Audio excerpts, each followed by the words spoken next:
नमस्कार, आप देख रहे न्यूज़ फॉर नेशन और मैं स्वाति पांडे आपके साथ। पहले जदयू ने अपना तेवर दिखाया, जिसके बाद तेजस्वी के नेताओं ने इनका पानी उतार दिया। अब बिहार की राजनीति फायरिंग मोड में आ गई है। दरअसल आपको बताएं कि 9 अगस्त वो दिन था जिस दिन महागठबंधन की सरकार बनी। तेजस्वी यादव उप मुख्यमंत्री बने, नीतीश कुमार फिर से बिहार के सीएम बने।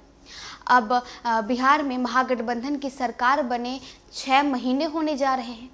ऐसे में कई ऐसे हालात आए, कई ऐसे मोड़ आए जिसके में लगा कि आरजेडी और जदयू आमने सामने आ गई। चाहे वो फिर हम बात कर ले आरजेडी के तमाम बड़े बड़े नेता और बिहार के कुछ मंत्रियों के बयानबाजी। इतना ही नहीं, आपको बताएं सुधाकर सिंह जो कि जगदानंद सिंह के बेटे हैं, बिहार के पूर्व कृषि मंत्री रह चुके हैं और राजद के बड़े विधायक हैं, उनकी वो लगातार मुख्यमंत्री नीतीश कुमार पर हमलावर होते हुए नजर आते हैं। अब जो है ऐसा लग रहा है कि राजद और जदयू आमने सामने आ गई है। बिहार की राजनीति ये किस मोड़ पे आ गई है? 2 दल तो मिल चुके हैं, लेकिन क्या इन दोनों दलों के नेताओं की दिल नहीं मिली है? बिहार में कभी जदयू के आरजेडी नेताओं पर हमलावर होने की खबर सामने आ रही थी। हालांकि अपने नेताओं की तरह नीतीश कुमार के तेवर तल्ख तो नहीं थे, लेकिन उनके अंदाज में भी सख्ती का संदेश जरूर छिपा था। आरजेडी विधायक सुधाकर सिंह और कार्तिकेय सिंह को मंत्री पद से हटाकर आरंभ में ही नीतीश कुमार ने आरजेडी पर हावी होने की शुरुआत कर दी थी। शिक्षा मंत्री चंद्रशेखर के हिंदू धर्म ग्रंथों पर दिए बयान पर भी नीतीश कुमार के स्वर नरम नहीं थे।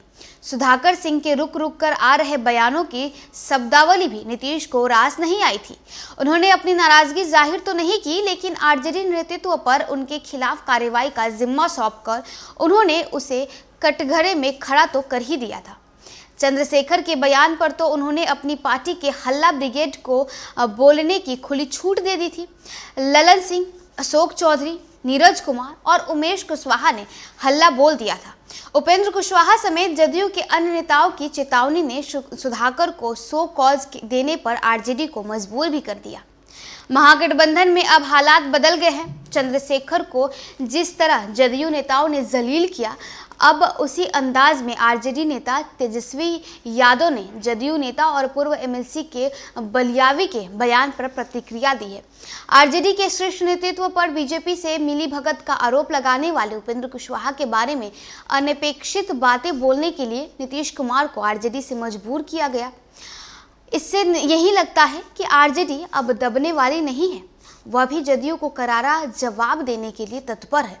और तो और नीतीश कुमार के बारे में शिखंडी, नपुंसक और हाईटेक भिखमंगा और टेकुआ की तरह सीधा करने बयान देने वाले सुधाकर सिंह की बोलती सो कॉज के बावजूद बंद नहीं हुई है।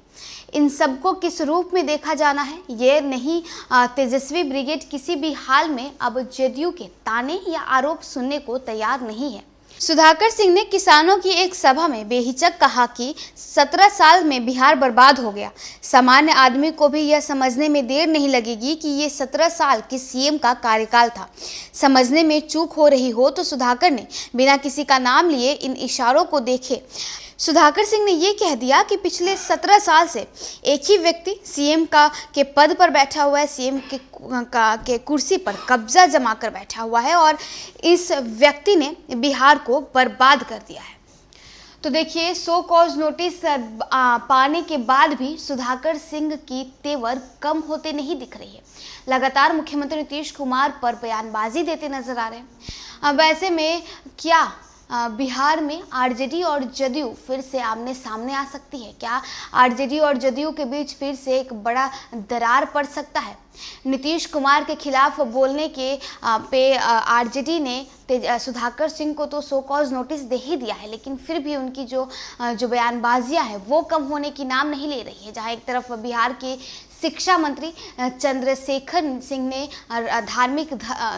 धर्म ग्रंथ रामचरितमानस थी, इस पर अपनी विवादित टिप्पणी की थी, जिसके बाद जदयू पूरी तरफ से प्रोफेसर चंद्रशेखर है इनके खिलाफ खड़ी हो गई थी। तो वही दूसरी तरफ जदयू के नेता बलियावी ने करबला बनाने को लेकर एक विवादित बयान दे दिया था, जिसके बाद तेजस्वी ने ये कह दिया कि ऐसे मानसिक वाले लोगों को, ऐसे सोच रखने वाले लोगों को हम कभी बर्दाश्त नहीं करेंगे। तो देखिए, जहां एक तरफ नीतीश कुमार के दल यानी जदयू आरजेडी को जवाब देने में पीछे नहीं हट रही है, तो वहीं दूसरी तरफ आरजेडी की तरफ से लगातार बयानबाजियां आ रही हैं और ये भी कोई कसर नहीं छोड़ रहे हैं।